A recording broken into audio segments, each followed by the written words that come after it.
तो वो आप लोगों को सब बताएंगे, समझाएंगे। धन्यवाद सभी को हृदय की गहराई से नमन, आभार, धन्यवाद।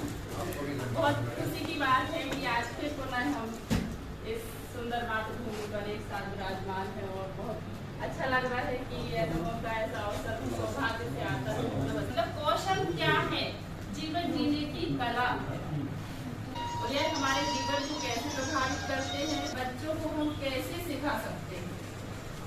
के लिए आप 6वीं, 7वीं, 8वीं के बच्चे मानिए अपने आप को, जैसा भी जवाब है तो थोड़ा सा प्रयास कीजिए बताने का। मानसिक ज्ञान बढ़ रहा है और व्यवहारिक ज्ञान, सक्षम जीवन कौशल से। और ये हमारे बच्चों को कैसे लाभ पहुँचा रहे हैं, हमारे बच्चों के विकास में कैसे काम आ रहा है। 1 साल काम किया है ना आप सभी लोगों ने, सभी ने बहुत अच्छे से क्लास लगाए हैं, उसका बहुत अच्छा परिणाम भी आया है। तो उससे हमारे बच्चे कितने प्रभावित हो रहे हैं, कितना सीख रहे हैं, यह हमें बताना है। आपको मजा आता है? देखिए, हाँ, सबसे पहले इंटरेस्ट रहता है।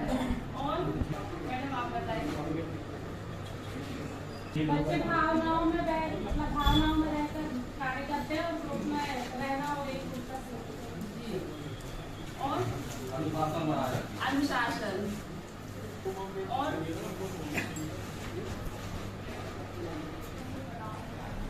मतलब वो चीज सिर्फ हम अपने बच्चों को नहीं, पहले तो स्वयं हम अपने जीवन में आत्मसात करेंगे, हम सभी कौशल अपने जीवन में ग्रहण करेंगे, तब हम उनको अच्छे से अपने बच्चों तक पहुंचा पाएंगे। तो ये बहुत जरूरी है कि हम जीवन कौशल हम लोगों ने पहले नहीं बढ़ा है और अपनी शिक्षा के साथ ये चीजें अपने समय में शामिल नहीं की, लेकिन आज हमारे बच्चों के लिए इतने अच्छे कौशल जो हमें मतलब हर तरह से बहुत बेहतर इंसान बनने में मदद करते हैं, बहुत एक श्रेष्ठ नागरिक बनने में मदद करते हैं। तो इसकी आवश्यकता क्यों हुई? तो इसका आंसर है कि जीवन कौशल वे दक्षताएं हैं जो हमारे दैनिक जीवन में प्रतिदिन कोई भी समस्या, कठिनाई, कोई भी चुनौतियां आती हैं तो उनसे हम कैसे ऊपर उठ सकते हैं, कैसे उनसे ऊपर उठकर अपने जीवन को सरल और सहज बना सकते हैं, इसके लिए बहुत ही जरूरी है जीवन कौशल। कौन सा कौशल है पहला जो हमने पढ़ा है?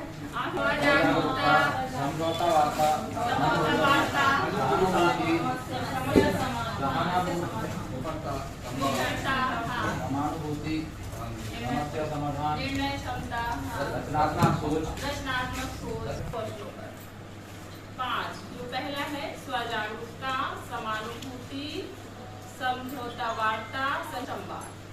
ठीक है, सबको याद आ गए 5 कौशल। तो 5 कौशल पर हमने काम कर लिया है और बाकी जो बचे हैं तो वो इस सत्र में हम मतलब 6 कौशल और हैं तो सम्मिलित करके पूरे 11 कौशल पर काम करेंगे। तो पहला था स्वजागरूकता। बच्चे से हमें जानना है कि आखिर बच्चा किस स्थिति से उठकर स्कूल तक, विद्यालय तक पहुंच रहा है, इस पर ज्यादा फोकस करना है, क्योंकि बच्चे की स्थिति को हम समझेंगे, बच्चे की मतलब नींव को हम जानेंगे कि आखिर वो बच्चा किस बेस से ऊपर उठ रहा है, तब उसको हम सही तरीके से समझ पाएंगे और उन्हें सही कौशल दे पाएंगे। तो उसकी जब हम व्यक्तिगत रूप में बच्चे से मेरी आखिर समस्या क्या है, बेटा ऐसा क्यों हो रहा है, तो उसे हम समझ पाएंगे और उसकी समस्या का समाधान भी कर पाएंगे। अगर हम ऐसे ही ऊपर ऊपर सारे बच्चों को जैसे बोले चलो बच्चों आओ पढ़ो बैठो, आज अपन खेलते हैं, गतिविधि आधारित हम कोई गेम कर रहे हैं, आप लोग खेलें, और कोई बच्चा एकदम एकांत में शांत खड़ा है तो वो हमें थोड़ा सा ध्यान देना है हर एक बच्चे को। जो अच्छा खेल भी रहा है तो उसकी क्षमता क्या है, क्षमता पर फोकस करना है। आगे वो क्षमता कैसे और विकसित कर सकता है, कैसे और बढ़ा सकता है, कैसे और उसे बेहतर बनाने के लिए प्रयास करता है, तो उस पर हमें हम लोगों को प्रेरित करना है। प्रेरित करने का काम हमारा है, बाकी बच्चा स्वयं कर लेगा। बच्चे को बस मार्गदर्शन देने की जरूरत है। और हमें जागरूकता मतलब क्या होता है, आप लोगों ने सत्र कराए हैं, स्वजागरूकता से आप लोग क्या समझते हैं? किसी भी परिस्थिति में स्वयं को कैसे जागरूक करें ऑन स्पॉट। एक बच्चे के निर्माण की जिम्मेदारी इसका अध्ययन ये खुद से पहले तैयार किए, उसके बाद में बच्चों को देने की कोशिश किए। बच्चों ने कुछ ही दिया, बहुत ज़्यादा तो नहीं ले पाए, लेकिन अब अपनी कोशिश है कि खुद से बेहतर करते हैं। अगर आप स्पष्ट रूप सरल भाषा में, सुंदर भाषा में अपने बच्चे को समझा रहे हैं, अच्छे से बोल रहे हैं, ना कि डांट के। बच्चे इतने सारे हैं, सब अलग अलग हैं, कोई भी आप में सब अलग है। किसी में कुछ अच्छाइयाँ हैं, किसी में कमियाँ हैं, किसी में खूबियाँ हैं, किसी में बहुत सारी अलग अलग विशेषताएं वाले बच्चे होते हैं ना। और उनको हम सब मैनेज करें, कैसे करें, तो एक मतलब ऐसा माहौल बनाना है और बच्चे को व्यक्तिगत रूप में ही हम आगे बढ़ के और ऐसे खड़े होंगे। ठीक है, आप सभी लोग कैसे समझ में आया क्या कि हमें कोई कथन बोलेंगे आपसे और वो जिसका होगा तो वो एक कदम आगे बढ़ के और ऐसे खड़े हो जाएंगे। ठीक है, जैसे कि मुझे चाय पीना अच्छा लगता है।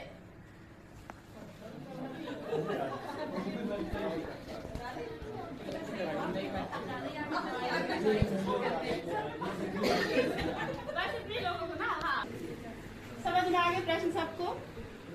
क्या समझे आप लोगों ने? सबको लेके चलना लड़के और लड़कियां, और फिर उसमें भी ऐसा नहीं कि जिससे काम आ रहा है बस वही बस बच्चे आगे हों, जिनसे नहीं आ रहा है उनके भी नाम हम और उनको भी सहयोग में रखेंगे हर काम में। वो लड़का का काम है, वो लड़की का काम।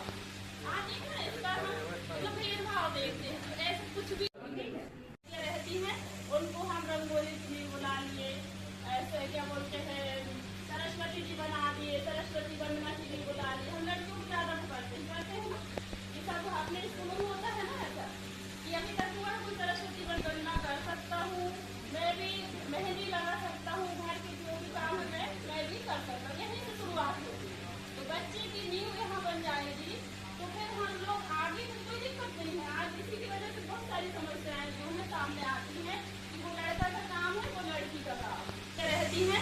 उनको हम रंगोली के लिए बुला लिए, ऐसे क्या बोलते हैं सरस्वती जी बना दिए, सरस्वती वंदना के लिए बुला लिए। हम लड़कियों को ज्यादा करते हैं ना, ये सब अपने स्कूलों में होता है ना ऐसा कि अभी तक हुआ कोई सरस्वती वंदना कर सकता हूँ, मैं भी मेहंदी लगा सकता हूँ, घर के जो भी काम है मैं भी कर सकता हूँ। यहीं से शुरुआत होती है, तो बच्चे की नींव यहाँ बन जाएगी तो फिर हम लोग आगे में कोई दिक्कत नहीं है। आज इसी की वजह से बहुत सारी समस्याएं जो है सामने आती हैं कि वो लड़का का काम है, वो लड़की का काम।